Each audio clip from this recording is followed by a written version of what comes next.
the details now. And Ghana is preparing to send relief supplies to Sierra Leone, a nation mourning the tragic loss of nearly 600 lives in a flooding disaster. The government of the country has declared 7 days of mourning beginning from today. ECOWAS has also donated $200,000 to the Sierra Leonean government and other support, including the deployment of the West African Health Organization to offer help.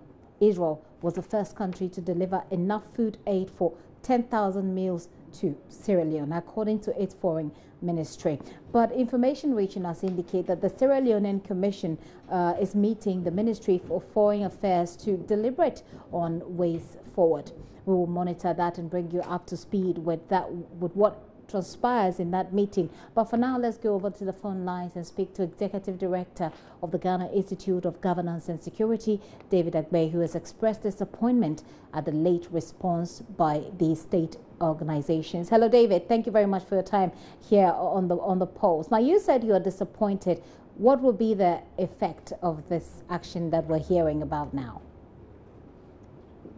Yes, Gifty, thank you so much for the opportunity. Ghana Institute of Governance and Security, one of the critical things that we do is about international relations and cultural diplomacy. And so some of these things which has, happened in Sierra Leone is one of the key things that we are much concerned about. We are much concerned about it as a result of the fact that Ghana, as a country, we were the first country in sub-Saharan Africa to actually attain the position of independence. And in our foreign policy, we said it clearly that we are hunters of peace, and we always want to assist people who are in need, who have suffered in one way or the other, and any difficulty at all, we need to actually give a helping hand. And that is why in our foreign policy, we said that the independence of Ghana is actually meaningless unless it is linked up with the total liberation of our African continent. And so anything that goes on within Africa continent, Ghana supposed to be a strong leader in terms of helping people, in terms of rescue mission, in terms of humanitarian support and humanitarian intervention. And so this thing that has happened to Sierra Leone, with many people, over 400 people have lost their lives so far, it's quite a disastrous thing that has happened to our continent. And so we thought that by now our Ministry of Foreign Affairs should have come out with a statement to commensurate with the people of Sierra Leone, because we've helped them in so many ways. So we said at least this afternoon, David, they are sending. David, I mean, at least this afternoon, what we are hearing is that they're sending some relief items this afternoon. Maybe it's a bit too late, but some will say better late than never. Wouldn't you say that organizations like your own have also been quite late on pushing for some of these responses from state institutions or perhaps regional institutions?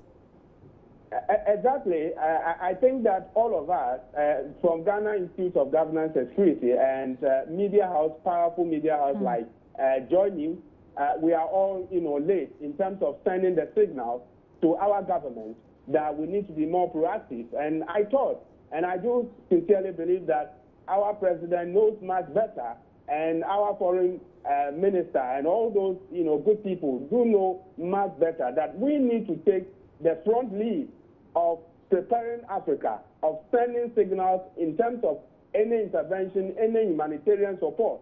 So we were, thinking that immediately the incident happened on Monday, the following day, our ministry should have sent a signal to the Ghanaian community and to the world at large, and more to the point, to the people of Sierra Leone, that we commensurate with them and we are preparing ourselves to give a helping hand. This is not the first time that we are calling for this, because we have helped Sierra Leone in many, many ways. Even the incident of this virus which hit their country, the Ebola virus, we helped them so many ways. And what also happened in Haiti, some years back, we also helped Haiti. And so we thought that we should be a front leader when some of these things actually happen. But then, better late than never, and we believe that our foreign ministry will be able to dialogue very well to get a humanitarian relief so that we can all assist the people of, Sierra Leone. So at this point in time, we would like to join a powerful media house like Multimedia so that we can appeal to Ghanaians and the world at large that this is the time that we need to show and demonstrate a sympathy towards our fellow brothers and sisters in Sierra Leone. Right. And more to the point, this is the time that the world needs to demonstrate what we will call showing justice beyond national boundaries. Right. When we are able to do justice beyond national boundaries, it will help in a long way to assist the people of Sierra Leone right. in that they will continue to remember and say that Ghanaians and the world at large show a certain level of sympathy towards them. Okay. Thank you very much, David, for your time here on the show. David Agbe there is Executive Director of the Ghana Institute of Governance and Security there. Obviously, the point he's making is that all of us are late in responding to this disaster. Well, let's go over the phone again and speak with Eric Kawa. He's a journalist with Star Radio in Freetown. Hello, Eric. Thank you very much for your time. Are you okay yourself? Yes, indeed, Gifty. I'm okay. Thank you so much. Very well. Tell us what the situation is at the moment. We understand that about 600 people are unaccounted for. What's the latest? Okay, actually, at the moment, what is happening right now, or we don't have a specific amount of people who have died or who have not been accounted for, because as it is right now, they report cases each and every hour. We get people who have caught or dead, they have been picked up in the rubble, and we know more people are still in the rubble, but we can't give an exact number right now as what is happening. But at the moment, business is as normal as it could be, but people have been mourning because the president has declared 7 days of national mourning throughout the country, and in which from today 14 or from today, and of course at 12 o'clock there was minutes of silence all over the country for people to observe, and families have been advised to ensure that they visit the mortuary at Kona to identify their victims or their family members who fell victims, and as well as to ensure that they arrange for proper burials, which will be happening in the country soon. We also know that there's some relief items on the way. I don't know if at this point you've received any of them. Relief items from here in Ghana, we understand, will be coming. We also know that the ECOWAS is sending in some money. At this point, what can you say about relief and where they're coming from?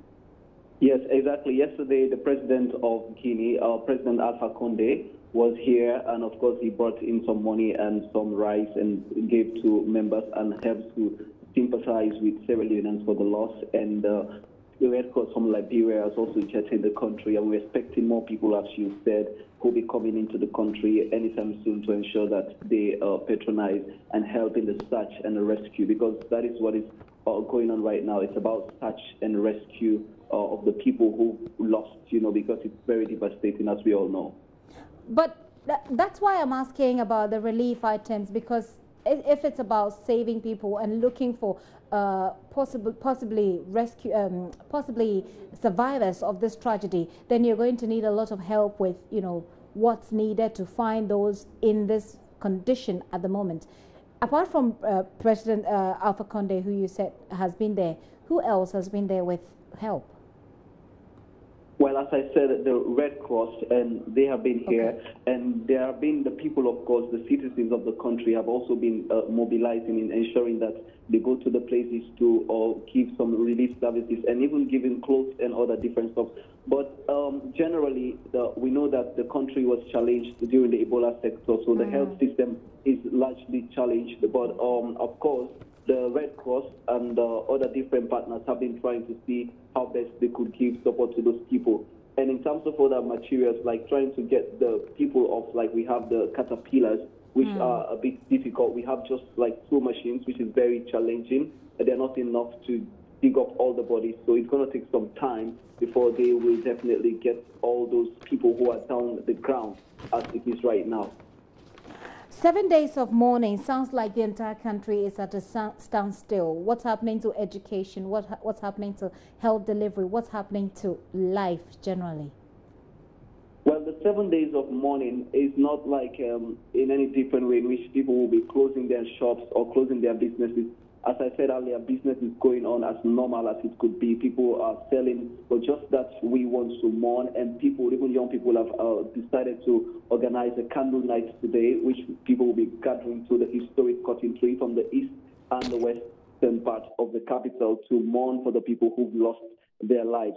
So generally, business is normal as it could be, but during this time, all flags will be raised half mast, and of course, the minute of silence was observed. And there will be a mass burial tomorrow, and other victims who were not identified. The government has also given the assurance that those people will be given a very dignified burial on the 17th and the 18th of August at Waterloo, to be specific. Has the rains stopped?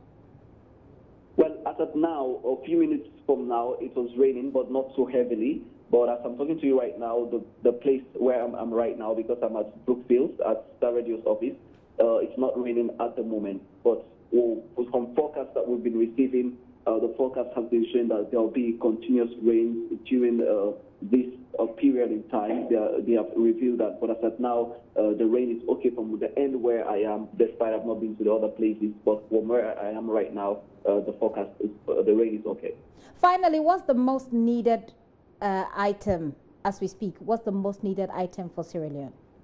Well, the most needed item for Sierra Leone is for us to get support from people, like bringing up more tractors, more ambulances, because that is also another challenge. The ambulances were not enough to take the bodies from where they are to the mortuary. That is a big problem. And even people, human beings, were actually using their bare hands to take the bodies out from where they were. So that is a big challenge. So more tractors or caterpillars are needed, and of course relief services and lot more things are needed. But those are the few things that I would actually mention right now, but that is also needed. Okay, thank you very much, Eric, for your time. We hope that you all stay safe, and we commiserate with all of you. That is Eric Kawa. He is a journalist in Sierra Leone, helping us with that information from there. I also have on the line now Emmanuel Bensa. He's a consultant for West African Health Organization, also an ECOWAS/AU policy analyst. Hello, sir. Thank you very much for your time here on the Pulse. Thank you for the opportunity. We understand that ECOWAS is sending in some money to support them. Can you give us a bit more information on this? Yes, certainly. What I do know officially from the West Africa Health Organization is that ECOWAS, a delegation of the West Africa Health Organization, they will be making a donation of around it's a bit difficult to hear what you just said. If you can repeat that and probably reposition. Yes, very clearly. Can you hear me? Yes, please go ahead. Okay, great. So ECOWAS a delegation of ECOWAS will be in Freetown tomorrow. Okay. But mostly a delegation from the West Africa Health Organization. They are the specialized agency of health promotion for ECOWAS. And the idea of them going in really is to assist at the humanitarian level. So that is be able to assist the first responders, that is the Red Cross, and other agencies to be able to assist those who are in distress in Freetown. Now, this is consistent with what ECOWAS has been doing over the past couple of years, coming to the aid of ECOWAS countries. In northern Nigeria, just a couple of days ago, ECOWAS was donating some money to assist northern Nigeria there as well. That's the reason why a health agency was quite absent during the time of Ebola is now playing a more proactive role, is the fact that we realize that health, with all the things that ECOWAS, Sierra Leone has gone through with Ebola and whatever else, it's important that ECOWAS comes to their aid. I mean, sorry to interrupt you there, sir, but the fact that ECOWAS had to step in is like stating the obvious. So what people are expecting perhaps was that ECOWAS should have or could have acted a bit more faster. Why now? Why has it taken a bit more time for the ECOWAS to step in? I think, just to let you know that I think 2 days is quite fast. In a crisis situation, it is not possible to act with, given the situation that we have in ECOWAS with travel, even getting flights and all these things. It's not easy to dispatch just within 24 hours as would have been with people in New York at the UN and so on. We don't have those capabilities. So the best ECOWAS is able to do is within a couple of days. I know it may seem slow to a lot of people, but if you really look at it, given that it's less than a week, it's relatively fast. And given the mobilization of resources, when the delegation of WAHO go into Freetown tomorrow, they're going with money to be able to assist the first responders and also to help the people there. So you can imagine already the fact that they're able to mobilize resources so quickly. Very well. Very well. That point has been made. But if I would indulge you further, what is it that you're taking apart from money? What is it that you're taking to Sierra Leone?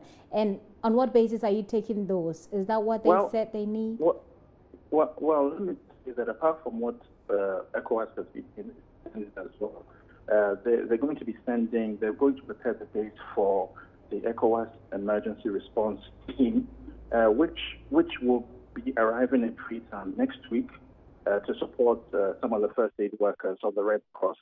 Now, that seems a little bit slow, it is true, but the issue with the ECOWAS emergency response team is that, and they've had lots of training all over the sub-region, including Ghana, is that in order to be able to respond to some of these crises and humanitarian emergencies, it's not going to take a day or two. You need to mobilize people, find out who is available, who can come on board, and that kind of thing, to be able to take them there. So this is one of the key things, apart from money, that ECOWAS is going to be able to do. The ECOWAS Commission, which is the executive of ECOWAS, will also be present. But in this case, you will find that WAHO has been probably the first responder among the ECOWAS agencies to this, not in an unusual way, in a way in which it was not in Ebola. We have all criticized ECOWAS, myself included, for its being quite absent. I believe that AU was more at the forefront. But in this case, WAHO is going to be in there and playing a big role. What's the target? What's the plan? What's the strategy that ECOWAS is going in to Sierra Leone with? Well, as I said earlier, there's two reasons why it's going in. Number one, to offer support, financial support, to actually be able to give it to the Red Cross workers who are there. And it must also be noted that the Red Cross workers are going to be paid by ECOWAS as well. So it's not that the Red Cross in Sierra Leone are doing their own work with their own funds. They have to at the moment, but once ECOWAS steps in, ECOWAS will ensure that they all pay their settled. But in addition to that, in a couple of days' time, the emergency response team, now I know it's new vocabulary. A lot of people will not know the ECOWAS emergency response team even exists, but it has been around since 2008, helping respond to crises in the sub-region. So this ECOWAS EERT will also be in Freetown over the next couple of days to be able to help respond to the crisis as well. It knows, it has a plan, it has a strategic plan on what it needs to do, offering blankets, offering humanitarian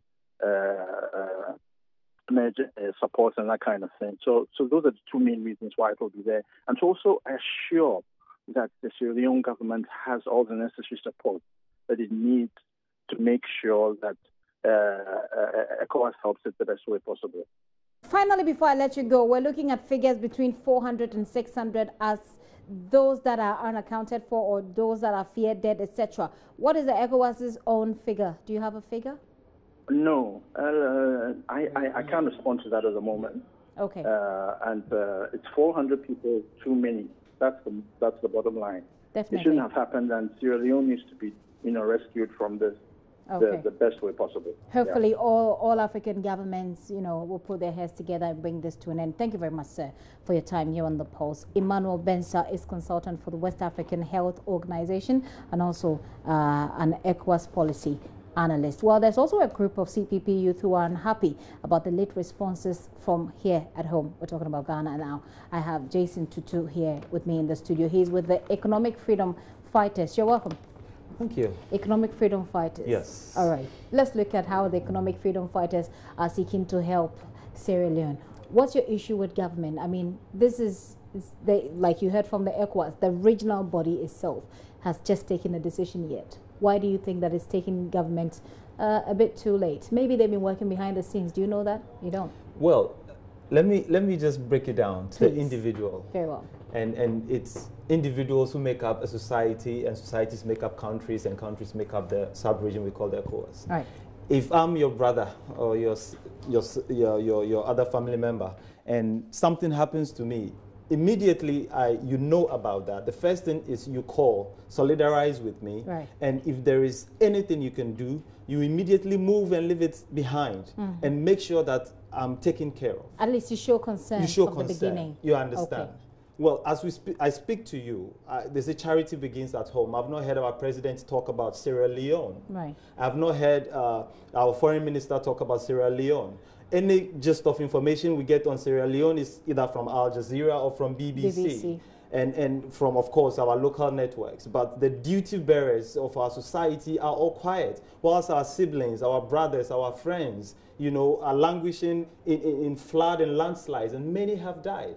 According to the statistics, over 600 people cannot be accounted for. In fact, actually, Action Aid puts the number at 1,500. 1,500. And this is very alarming. And something must be done. In fact, what I will expect in a society or in a region where we care for ourselves is when this happens, we say much is falling on innocent people and they're dying. Over 3,000 homes have been destroyed. What should be done is we have our engineers regiment. We are not in war. They are not stressed. Why not deploy them quickly to go and salvage people who are being taken away by floods? The engineers regiment are trained to build structures immediately on the ground, in situ, without any, fore preparations. They can shore up those, areas which are sliding and be able to rescue victims that are in the mud. You see in the news a few Sierra Leoneans struggling to try and take out their brothers, mothers, and siblings from the rubble, whilst we're sitting back and thinking about what to do next, whether to move our feet or take a seat. And it is not right. Right. And we, the Economic Freedom Fighters, think that if our duty bearers cannot take the duty upon themselves, the citizens must begin to do something. Okay. That is why we believe that with networks like multimedia, we can begin mobilizing donations. And I'm sure many companies would want to take on the corporate responsibility of freighting this, relief items to Sierra Leone to help, alleviate or ameliorate their suffering. If I'm to get your a list of what you're proposing. You're asking that, first of all, we've not heard President Akufo-Addo speak about this. We want to hear him speak. Exactly. If not, send anything there immediately. You want to hear the president speak. Secondly, you want deployment of people from the engineers regiment out there, with the Ghana Armed Forces there. You're also asking for support. For individual support for the from people Ghanaians of Sierra Leone. Yes. Where is the network starting, your network? Where are you starting from? I mean, we're here talking about it. Great. But there are still people who are dying, people who perhaps are still dying. Great. Where do we start? Great. Like I'm saying, what we individuals can do, it will not be enough to actually, stop the floods or the landslides, the immediate impact. Right. So whilst government must immediately move in with troops who can do that, as individuals, what happens after the floods, the subsequent, effects, sometimes can even be more than the immediate effect we are seeing. People will be homeless, people will not have clothes, people will need Medicare and all that. So what we are saying is the Economic Freedom Fighters want to work with multimedia, corporate Ghana, and other entities that are willing to help to mobilize relief items on our own. Okay. But immediately, Ghana must deploy troops. I see. To go and make sure that we show up the danger that our neighbors are exposed to in the current moment. To what extent is your network making use of social media? Because most of the time, recently, when some of these things happen, we see what happens on social media. You see a flood of solidarity messages. You see sometimes the flags of those countries. And these things emanate from the countries that are affected most of the time. But here in Africa, we're seeing a trend where such disasters happen, and we are all silent on social media. Perhaps we're waiting for someone to start. But that's someone that has started for the other disaster that we have seen, perhaps in Europe or in the Western world, come from their people. So to what extent are you using social media to champion this? So you've just come back to where we started from. We started saying this on social media. We started raising the awareness that something must be done, something must be done, something must be done, and nothing is done. So we are taking it a step forward. Now, 58 minutes ago, I just saw your network publish that the Deputy Minister of Foreign Affairs is saying government is deploying relief items. I mean, definitely someone tagged me immediately to look at it, that something is being done, which means our voices are being heard somewhere.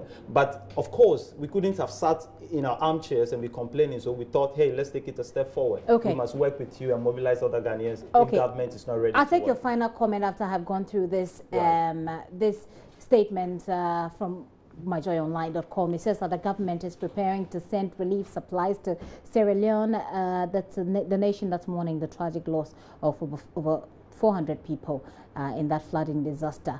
And here's a quotation. It says, we're also trying in our own small way to put together a package. That's according to the Deputy Foreign Affairs Minister Charles Oredu. He said that after contacting NADMO officials and the Finance Ministry. Well, the Deputy Minister says that Ghana is responding to the call for help made by President Enesbai Koroma, the Sierra Leonean president. Okay, does that suffice? So it doesn't suffice. Why but not? It is good. Like I said, we started complaining about this some days ago. This is an emergency. You understand? You need to react. You don't need to sit back and think. But of course, better late than never. Government should do more than that. Relief items is not enough for what we are seeing in Sierra Leone. We need strength. We need rescuers, and our military can do that better than any other group. If they need people from fire service as well, wherever, if we need medical officers to be deployed, wherever we can get, personnel from, whatever form of support we can do to, show up the danger, we should do it immediately. And of course, Ghanaians should also not go to sleep because government says they are going to support. We can put our bits and pieces together, work with the Sierra Leonean embassy in Ghana, and make sure that our neighbors are put in a good stead after this disaster. We all want them to feel better, at Most least. definitely. Without all that they have lost, the least we can do for them is to help them feel better. Thank you very much, Jason, for passing through the studio. So Jason is with the economic. Okay, he's just left me, so I can't remember. Forgive me for that. But by the way, let me take you through a list of the things that the ministry will be sending to Sierra Leone, according to the report on My Joy Online by the Deputy Foreign Affairs Minister. They're sending clothes, they're sending mosquito nets, and they're sending blanket as well to that place. We just spoke to the journalist from Freetown. What he says they need, by the way, is ambulances and tractors, according to him. Hopefully we'll see how that works out, and our heart goes out to all of you in Sierra Leone.